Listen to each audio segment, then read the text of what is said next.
Kau jangan." Wanita yang memakai baju warna hijau itu jadi ketakutan bukan main. Juga tangan kirinya yang telah tertabas putus itu mendatangkan perasaan sakit yang luar biasa, sehingga dia meringis dengan butir-butir keringat memenuhi dahinya. Belum lagi wanita itu bisa berkata-kata lebih jauh.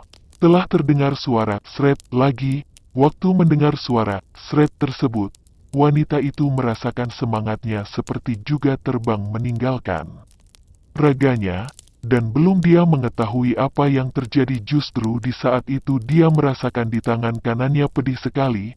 Ternyata tangan kanannya telah buntung pula, dia menjerit kesakitan, tubuhnya terhuyung mundur, sedangkan dari lukanya itu telah mengalir darah yang banyak dan deras sekali. Kamu harus mati. Akan tetapi kamu tidak akan mati di sini," mendesis orang yang tidak terlihat wujudnya, karena memang keringan tubuhnya yang sangat tinggi sekali.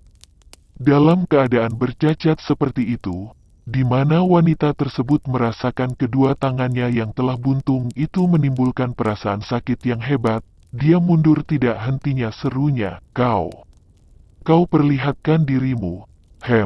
Kau tidak takut jika melihat tampangku?" Mengejek orang itu, "Keluarlah walaupun aku memang harus mati dan tidak ada harapan buat hidup. Jika telah melihat kau dengan jelas, aku puas." Mendesis wanita itu menahan sakit. "Baik, aku berada di sini," kata orang itu, ketika wanita itu tengah mundur dengan ketakutan. Tahu-tahu waktu kaki kanannya tengah melangkah ke belakang, dia merasa menginjak sesuatu. Di mana dia telah menginjak kaki seseorang, segera juga dia melompat dan memutar tubuhnya. Dia jadi berdiri menjublek, di hadapannya berdiri seorang yang bertubuh tinggi besar. Tanpa baju di bagian atasnya, dia hanya mengenakan celana saja. Di samping itu dadanya juga dipenuhi oleh bulu yang lebat sekali. Tubuhnya bagaikan raksasa saja layaknya dan mengerikan. Mukanya yang dipenuhi oleh kumis dan juga berewok yang lebat sekali, menimbulkan kesan yang menyeramkan pada wajah orang tersebut, karena memang wajahnya itu menyeramkan sekali dengan sepasang matanya yang terpenting lebar-lebar mengawasi bengis kepada wanita itu. Rupanya yang selama ini mempermainkan wanita itu adalah orang ini. Sudah kukatakan kamu harus mati. Tetapi bukan di tempat ini," mendesis orang itu dengan suara yang menyeramkan sekali. Dan membarengi dengan perkataannya itu, belum lagi wanita tersebut mengetahui apa yang terjadi. Di saat itulah tubuh orang itu mencelat dengan gesit sekali.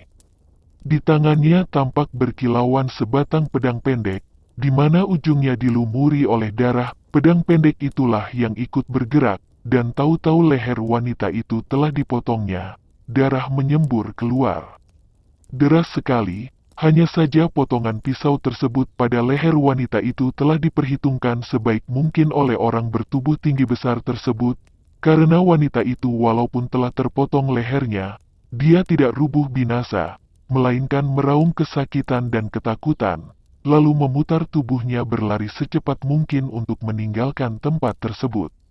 Dalam waktu sekejap mata saja wanita itu telah tiba di tempat di mana kawan-kawan berada, sedangkan orang bertubuh tinggi besar yang menyeramkan itu waktu melihat wanita itu melarikan diri, dia tertawa bergelak-gelak dan tubuhnya tergoncang keras sekali, di mana dia kemudian menjejakkan kakinya, tubuhnya melesat dengan ringan sekali, bagaikan bayangan sehingga dalam sekejap mata dia pun telah lenyap dari tempat itu.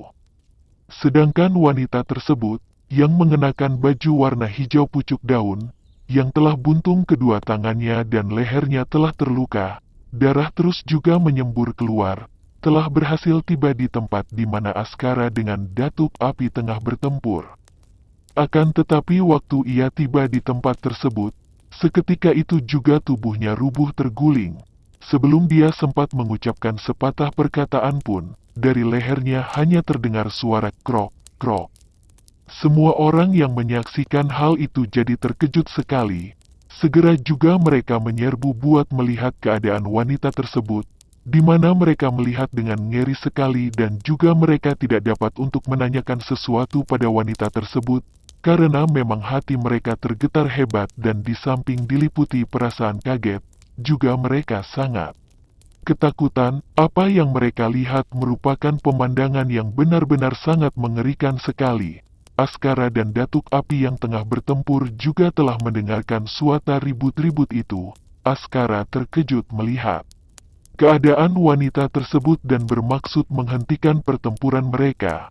Akan tetapi Datuk Api lain lagi. Setelah melihat sejenak keadaan wanita tersebut, dia malah menyerang semakin hebat. Askara terpaksa melayani beberapa jurus lagi, sampai akhirnya waktu menangkis serangan Datuk Api, dia telah membarengi dengan menyusuli dengan kibasan tangannya. Bentaknya, "Tahan, aku ingin bicara." Datuk Api rasakan terjangan angin yang kuat sekali, dia telah melompat mundur karena tubuhnya waktu itu telah terhuyung mundur. Kalau memang dia tidak melompat mundur, niscaya akan membuat dia terguling. Karena dari itu, dia telah mengimbangi keseimbangan tubuhnya dengan melompat ke belakang. Askara cepat-cepat melompat berdiri. Dia telah berkata lagi, "Kita lihat dulu keadaan wanita itu, tampaknya di samping kita berdua, masih ada seorang lainnya yang ingin meramaikan suasana ini. Kau jangan mempergunakan alasan itu buat menghentikan pertempuran kita ini. Karena kita harus menentukan hari ini juga, siapa di antara kita sebenarnya yang berkuasa di daerah puncak Bukit Ranipati ini, karena aku merupakan seorang yang tertinggi kepandaiannya di Bukit Ranipati ini. Jika selama kamu masih tidak mau mengakuinya, selama itu pula aku akan berusaha menundukkanmu." Mendengar perkataan Datuk Api itu, Askara tertawa bergelak-gelak. "Hahaha, untuk urusan siapa di antara kita yang memiliki kepandaian tertinggi? Itu urusan yang kurang begitu penting. Akan tetapi sekarang yang perlu kita ketahui, mengapa si wanita berbaju hijau tersebut terluka begitu hebat dan apa maksud kedatangan orang-orang berjumlah belasan tersebut, yang tampaknya seperti mengandung maksud sesuatu datang ke puncak Bukit Ranipati ini. Karenanya kita harus menanyakan dulu kepada mereka." Datuk Api ragu-ragu, akan tetapi kemudian mengangguk dengan sikap tetap bengis dan mengerikan. "Pergilah kau menanyakan sendiri, aku memberikan kau waktu seperminuman teh. Setelah itu kau tidak bisa tawar. Menawar lagi, aku akan segera menyerang dirimu pula." Askara tidak mengacuhkan perkataan Datuk Api. Dia telah menghampiri wanita berbaju hijau itu, yang masih rebah. Dengan dari lehernya terdengar suara krok, krok, krok, tidak hentinya. Dia memeriksa keadaan wanita tersebut. Dilihatnya, selain sepasang tangannya yang telah dibuntungkan seseorang, juga lehernya itu telah tertabas benda tajam, sehingga leher itu setengah terputus. Hanya saja, tenaga tabasan itu benar-benar diperhitungkan sekali. Walaupun dalam, tidak sampai mati. Askara telah berjongkok dan berusaha menutup luka di leher wanita itu. Dia juga telah mengeluarkan botol obat dari saku bajunya. Kemudian berusaha untuk menotok beberapa jalan darah di sekitar leher wanita itu agar darah tidak keluar lebih jauh lagi. Perlahan-lahan suara krok di leher wanita itu berkurang, di mana dia tidak sadarkan diri. Dengan berbagai cara, Askara berusaha menyadari wanita itu. Akan tetapi akibat darah yang banyak keluar, membuat wanita tersebut tetap tidak sadarkan diri. Belasan kawan-kawan jadi memandang bengong dengan muka pucat. Apa yang telah dialami oleh wanita itu benar-benar merupakan sesuatu yang sangat mengerikan sekali. Entah siapa yang telah menganiaya wanita tersebut. Tentu ada seorang berkepandaian tinggi lainnya yang telah menganiayanya, menggumam seseorang. STTT, kawan yang di sebelahnya telah memperingatinya, agar dia tidak terlalu banyak mengeluarkan pembicaraan. Waktu itu seseorang lainnya telah menyeletuk lagi, entah mengapa dia dianiaya seperti itu, siapa orang yang menganiayanya itu, menggumam yang lainnya pula. Betapa kejamnya orang itu. Jika dia bermaksud membunuh wanita ini, toh dia bisa saja membunuhnya. Tidak perlu menganiayanya seperti sekarang ini, di mana keadaannya seperti juga mati bukan hidup pun bukan. betapa kejamnya orang itu. STT kembali kawannya yang di sebelahnya telah memperingatinya.